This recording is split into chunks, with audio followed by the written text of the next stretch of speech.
Hey guys, I wanted to talk about my Turo experience, and what Turo is, it's the Airbnb for cars. So you can rent cars on there as little as a couple hours a day, a whole month, or you can list your car on there. I have done both of these.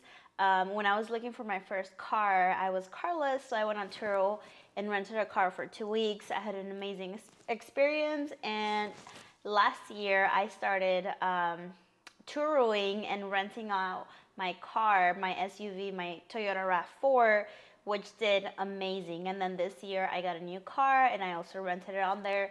And I get a lot of questions because I love trying out different ways of income streams and side hustles. So I wanted to give you the honest truth and let you know my experience so far. And if you have any other questions, feel free to reach out to me or leave any questions in the comment. I'll try to get back to them as soon as I can. So a lot of the big questions that I get is the fear around, are they gonna tear up my car? Is it gonna be a horrible experience?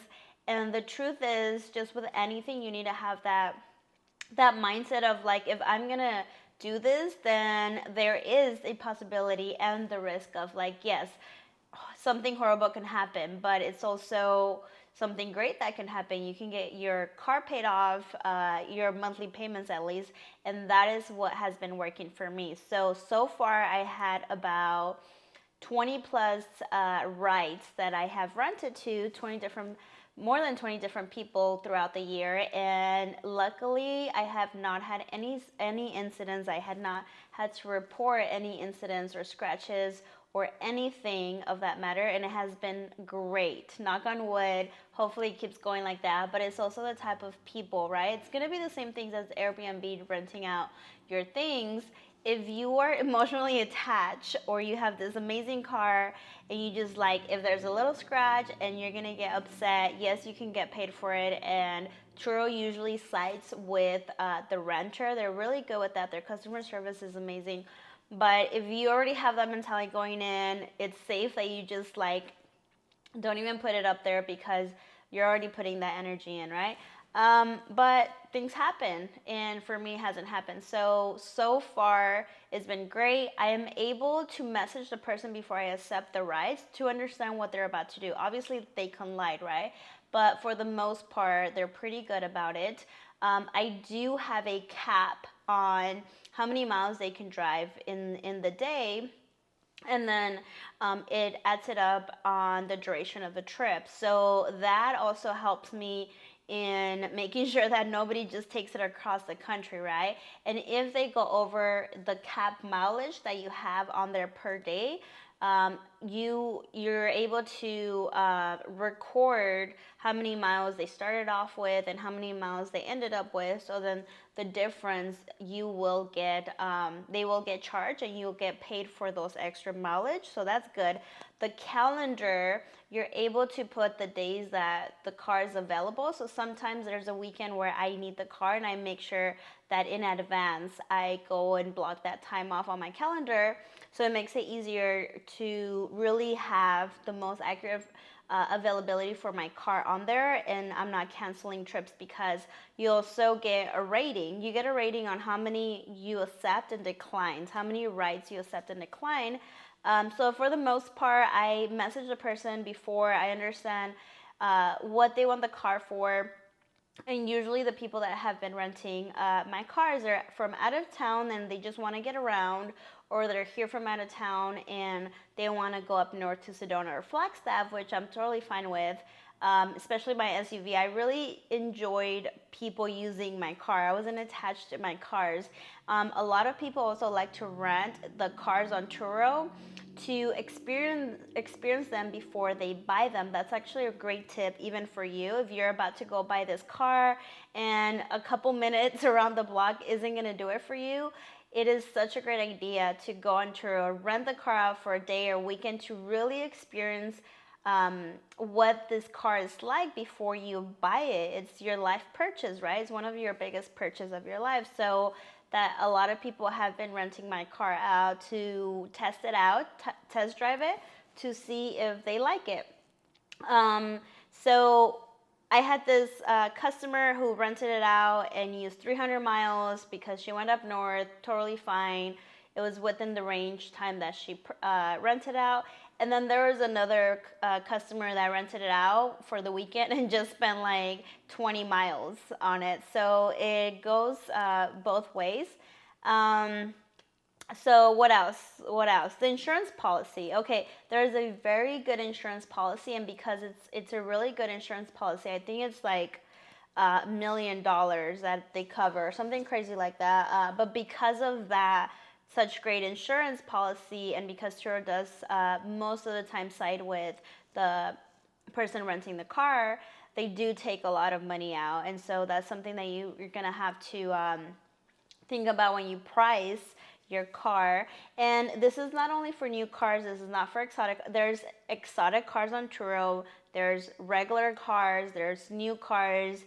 My cars have been new. And my second car that I purchased, I actually purchased it just so I can use it for Turo most of the time because I love making extra money and it works in my situation. So you also have to think about your situation. But there's also older cars. There's 2009, 2011 cars where people just needed to get around.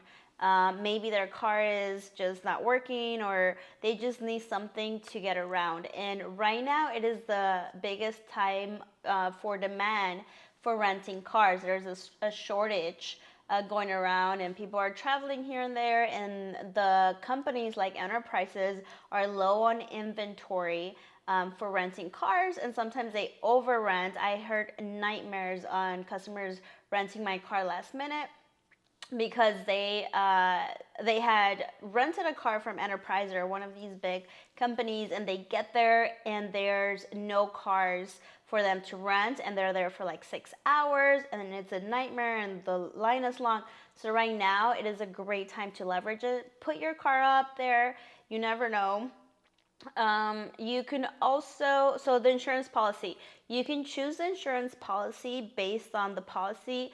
I went on the higher end because my cars are new and I also want to make sure that it is covered. And so I have that peace of mind, and I'm willing to take a smaller pay and a bigger cut for that peace of mind. But I also price even higher knowing that there's a higher demand. So there's a lot of pros and cons to that.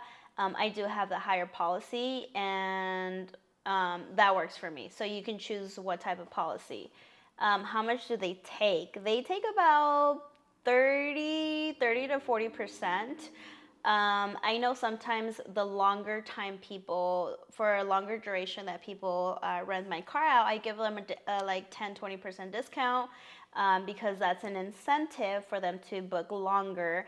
And it's easier just for them and for me. So it all depends, right? It is like, but Turo does take about 35%.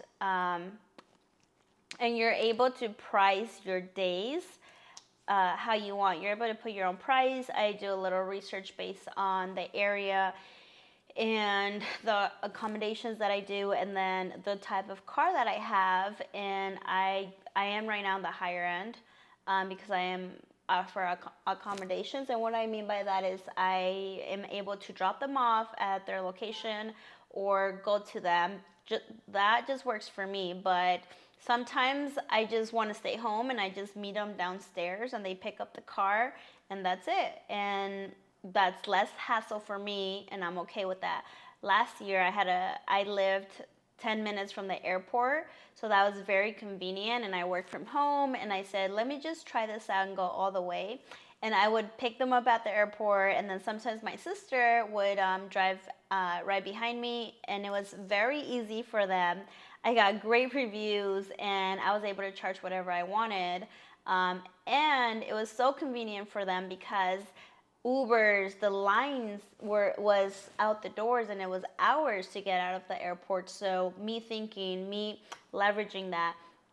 So I offered a drop off and pick up at the airport, and that was fine for me. And I made an extra $100, and that was great for them. What else? So yeah, there are some customers on there that wanted to use a car for a whole month, and I was gonna make, yeah, $800 or more, and they wanted to use it for Uber or Lyft. I think right now people are being very creative in the way they are trying to make money and their situation, but I did not allow that, and I did not want that, and I was glad that they told me, and I was just not okay with that, so I denied that trip. So you're able to do that. You can earn extra money for drop off or pickup locations, sometimes at the airport, because there's a lot of people from out of the state coming in. But for me, the second car, I decided not to do any of those, and they come to me, my location. I put my location, and we do the whole exchange. We message each other, and we coordinate the times. And usually, they're really good about what time they want to come. So I plan everything out. You're also able to have a what type of gap do you want for people to book your car. So for me, because I'm very flexible, I don't have kids, I don't have anything. I am, again, everything's coming to my location. So I do uh, eight, eight, 8 hours, 8 to 10 hours. Um, Sometimes there was one that booked like at 11, and luckily I was still up and I got the notification at 11 p.m. So I was able to accept it, so I would be ready in the morning. But that was the only iffy one. If I didn't think about if they booked at night. But that was different. So you're able to say, oh, I need a day in advance or 2 days in advance to accept this and coordinate on your own. You can do that. Um, oh, the tax benefits. I should have talked about this before so you guys wouldn't fall asleep, but there's great tax benefits. So Turo is going to give you a 1099 for your taxes because you have earned money with them. So make sure you put that money aside for taxes. You are going to have to pay your own, based on your tax bracket, your percentage on what you earn.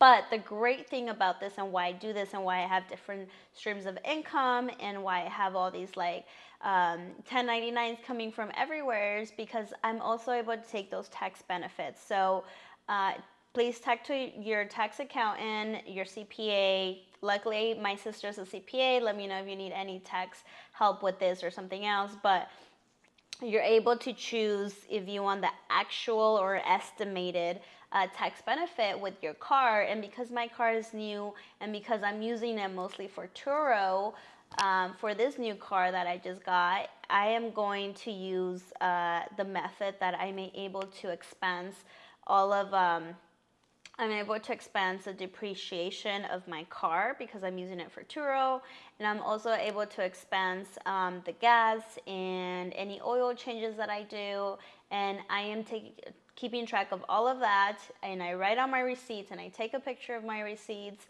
and that is really helping me as well. And the way I'm able to write it off for my consulting business and my actual business is that I'm just taking about 10 to 20% of the actual mileage that I use on this car because I only have this car for both. I have not deep dive into the Turo business, so regardless of if that all went past your head, don't worry about it. But you do get tax benefits and chances to write some of the things that are in relation to your car because you are using it for Turo, and Turo will give you that 1099 form because you earn money on that. So how much money did I actually earn? Last year I did it for 3 months and I earned more than $2,000 on my Toyota RAV4. And that is, I wasn't accepting all of the rides, and for me, it worked out where as long as I got my car payment paid off that month, I was okay with whatever extra money I made because for me in my head, as I was just driving this car for free, right?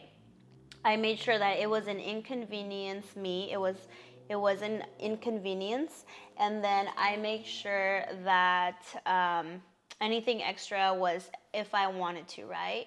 And I coordinated everything accordingly, and it was fine. And this year, the same thing with my car. as long as my car payments paid off at the month. Anything extra, if I wanted to, I would accept the rest of the rides. So far so good. I get to ride my car pretty much for free, and it's amazing, and I get to learn about it, and I get to teach others how to do it and get a little extra income. Yeah, so some month I made $700 and my payment was $400, so I made that extra money, and I was able to one, put aside for taxes, and then just have extra money. So it so far is working for me. I enjoy it. No bad things to say about it. Um, but depending on your situation, whether you need your car, whether you have kids to take around, and whether you use it a lot, I think it works great for people that are close to the airport, or people that work from home and that don't really use their car, or able to really fast coordinate, or have a friend or relative that they can get help from.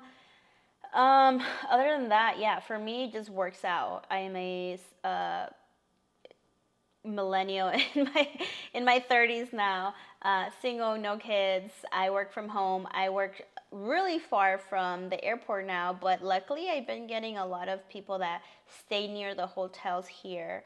For the waist open, for the waist open, I had people. For the Barrett Jackson, I had people coming out from out of town and using my car. So all the events around here have been helping me out, and just people that love to be are close to Old Town Scottsdale. They use my car because I'm in North Scottsdale. So depending on where you're at and how much you're willing to drive, but yeah, let me know if you have any questions. Hopefully that wasn't that long and that answered most of your questions. And I give Turo a thumbs up.